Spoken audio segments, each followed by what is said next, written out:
Hi, friends. you know, I try and I post stuff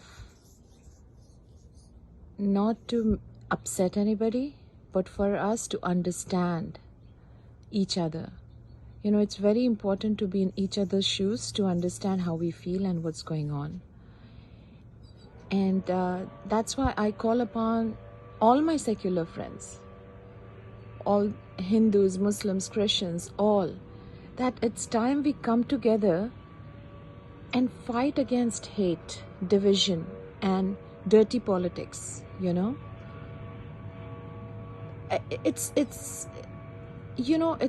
not fair to be judged by few actions of a person for any community, be it Muslims or Hindus. I will not judge all Hindus by what one BJP MLA said, and I hope my Hindu friends won't judge me by what some crazy people are saying, sartan se juda, whatever nonsense, which is totally against Islam. These are the people who don't know their religion. These are the people who don't know Islam, or who don't, these are bought goons. These are gundas who are bought by politicians, and yes, I have 5 siblings and it's hard for us to get along all the time. So how can you control 2 billion people? Or how can so we have to understand, if we are educated and secular, that there will be some mentally sick, crazy people who will take the cue from these educated, smart, manipulative politicians and go take action.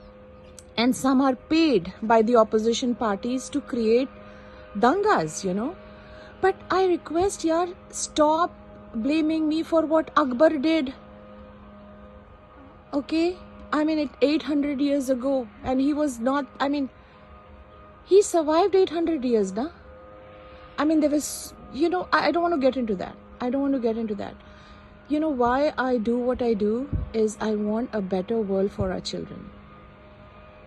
Once my 10-year-old son had told me it's so hard to be a Muslim, and I said, I at least as a mother, I'm going to try and change this. Even a few people understand where we are coming from. None of us chose our religion. We're all born into it. But we are lucky enough to be educated and hopefully have some common sense to understand how these things work, and how mullahs and pandits can manipulate us, politicians can manipulate us, and make us fight. Why? What are we achieving? Everybody who gives a hate speech or says anything against any religion, or to hurt any sentiment, or says anything violent, should be punished by the law. Like in Singapore, there's a law. You cannot talk about anything negative. We need to do that, and we need to focus on what's important. Education, homelessness, economy. There's so much we can, and let's educate our people. And the so-called Muslim leaders are really not doing their bit. Where are they?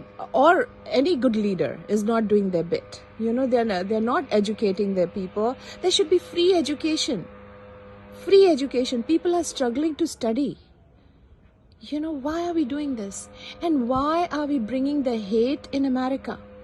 Can we stop this? First of all, we need to accept what's wrong. And it took me a while, yes, and I accept that 2 billion Muslims, and many of them are mentally not well, who will go out and do things. And there are millions and billions of Hindus, and I'm sure there are many of them who are mentally not well, who will go out and say whatever on media. I will not judge all my Hindu friends because of that, and I expect my Hindu friends not to judge me, So when are we going to understand? And why are we playing this dirty politics in America? We are playing games with congressmen, yaar. Come on.